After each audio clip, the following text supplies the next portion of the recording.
it will stabilize at 250 million. You're asking me like it's a problem. I don't see population growth. No, I want to know, why do you want to increase the population? I don't want to drive population growth. These projections have changed every year in the past 5 years based on a current snapshot. They've always gone upwards. No, they haven't. In fact, 2 years ago, they said population would stabilize in the middle of next century with immigration. So we can expect those projections to change with the wind and with differences in policies. If you're concerned about the environmental impact, we should talk about consumption habits of Americans. Let's not talk about immigrants who come and recycle. Let's talk about, in the United States, consuming more than 25% of the world's resources with 6% of the population. If you want to address environmental concerns, I'm happy to. Just don't blame immigrants in the process. Keep going. You got another minute and a half. Do you mean you're not going to answer the question of why you want to drive up the population to 50? Yeah, I have answered it. I'm not concerned about population growth in the United States. I am concerned about population growth in third world countries where the fertility rates are in the 6 to 7 per couple. In the United States, it's 2.1, just a bit above replacement level. And I would prefer to be a young, dynamic country with lots of people being born in this country and lots of opportunity, as opposed to Europe, your hallowed ground, where population growth is below replacement level, where you have an aging population, and where the world is not looking for new ideas. I would prefer to have the United States be the dynamic, robust, confident country that it's always been, in large part fueled by immigration. Okay, I take that to mean that you are in favor. I take that to mean that you are in favor of increasing the American population so radically. As you know, for more than 40 years, not more than 13% of Americans, 13%, have said they're in favor of increasing immigration. But in that period, immigration has quintupled. Now, the question is, why shouldn't the American people be allowed to have their way on this? If they want immigration reform, why can't they have it? Let me address the proposition. You like to talk about how legal immigration needs to be reduced, and I fundamentally reject that. I do believe that illegal immigration needs to be reduced. There is a big difference. What about the American people and their opinions? The American people believe that most immigrants are coming in illegally, and they're badly misinformed, and I believe too many have read your book, and as a result, they are misinformed. Right. Thank you both. Thank you both. Arianna Huffington has an opportunity to make a short opening statement and then submit to the interrogation of the opposing team. I want to begin by addressing the apparent irony of somebody with my clear immigrant accent being on this side of the debate. I arrived in this country 15 years before the 1965 Immigration Act and became a citizen in 1990. And what really changed my mind was what happened to me in the last year when I traveled around California and talked not to former mayors and to college presidents and to think tank heads, but to real Americans who are being affected by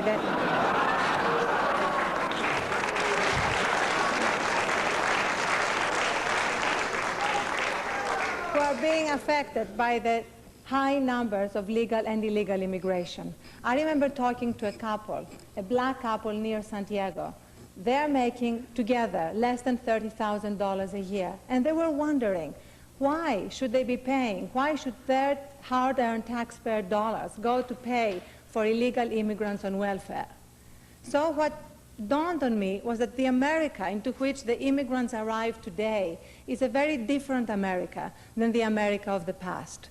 The last 30 years of bankrupt welfare policies, the tragedy of bilingual education and multicultural experiments have turned America into a nation in crisis, incapable of absorbing and assimilating high numbers of immigrants wherever they come from.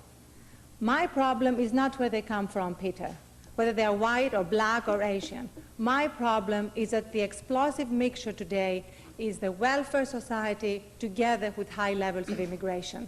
And what I'm arguing here tonight is that until we dismantle the welfare state, until we dismantle bilingual education, until we dismantle multicultural experiments, we need to drastically reduce the high levels of immigration. All right. Mr. Glasser.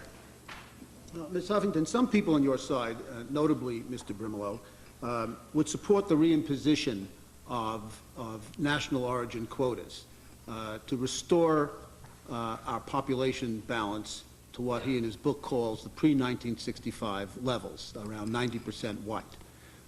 It is impossible, I notice him nodding now, but that's because the people in the audience can't read his book. But it is impossible to read that book without repeatedly seeing it. Why don't you hand it to me and I'll get you the page. What I wanted to know from you is, do you support the reimposition of national origin quotas that would change the composition of who comes into the country as distinct from the absolute numbers? No, A, I don't support it, and B, I think it has nothing to do with the resolution today. The resolution is about drastic reductions to the numbers of immigrants coming to this country. The resolution says nothing about ethnic origin, nothing about color, and this is just a red herring on your side of the debate. I didn't write the book. No, but you're asking questions which are not about the resolution. We are not here to debate Peter Brimelo's book. But the question, we are here to debate whether there should be drastic reductions in immigration. Whether or not the calls for the drastic reduction of size are a pretext for the change in composition. Now, you want to talk about that. We keep being told by your side, we want to talk about this. We want to put it on the table, and we don't want to be called racist for doing so. Well, I'm not calling anybody a racist. I'm just putting it on the table. You put it there. Now you don't want to talk about it. No. I want to talk about the resolution on the table today. And what I'm saying is that there is such a thing as an American identity, but it has nothing to do with ethnic origin and nothing to do with color. But there is such a thing as an American identity, and that's why it's important to assimilate immigrants so that they become part of the American identity. I don't care what Americans are going to look like in the year 2050. I don't care if they look.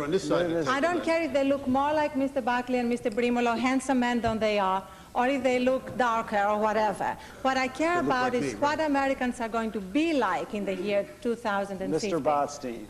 You made the assertion that you believe that the process of assimilation is not happening.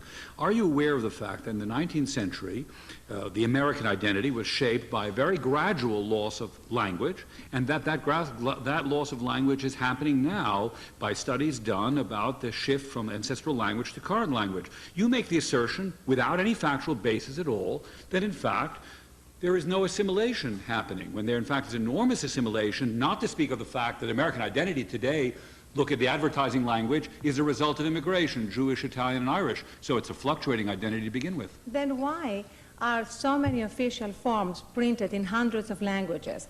Why is the LA educational system teaching not only Spanish, not only Japanese, not only Russian, but a language called Tagalog, which I don't know what it is, but maybe you do. Yes, why are American, why are American children... It's a Philippine language. Why are American children, and indeed Hispanic children, being deprived of the opportunity to learn English and be part of the mainstream? They're not being deprived. In fact, immigrating populations for generations were taught German, Polish. Today, in this day in Chicago, you can go to Polish neighborhoods in Chicago and see the level of Polish is not that admirable, the continuing use of Polish. What I'm suggesting is that there were newspapers and schools in the history of America doing exactly what's happening now. But they were being taught by their parents, by their schools. They're not being taught by taxpayer money. By public schools in rural Midwest in the 19th century, there was exclusively German taught. You need to go to Los Angeles and talk to the people who are leading the movement against bilingual education. Because there's been a racism against immigrants in this country from the very beginning. Mr. Koch. The people who come in don't want the next person to come in after them. Just stop name-calling and argue the facts. Mr. Koch. Ariana, I'm an admirer of yours, but not on this issue, but on many others. And I believe that the emphasis that you give is misplaced. Why blame the immigrants for the stupidities of some educators in this country? Why? Is it the immigrant who comes here and says, I don't want to learn in English? That's not what the... I just want to finish the question. It's people like Leon Botson. I might agree with that. I might agree with that, but I am saying don't keep the immigrants out. Keep the educators out. It's up to Leon. Let her answer. Let her answer because we have to move on. The multiculturalism, that wasn't brought here by the Chinese or blacks or Hispanics. That was imposed upon them. Okay. And I'm not even arguing it. That is exactly the point I made. Get rid of the multiculturalism, not the immigrants. Too much agreement here. Too much agreement here. Time to move on. Thank you. That's exactly what I said. Thank you, Mrs. Until we get rid of multiculturalism, we cannot afford to have the high levels of present immigration. Thank you, Mrs. Huffington. Mr. Glasser.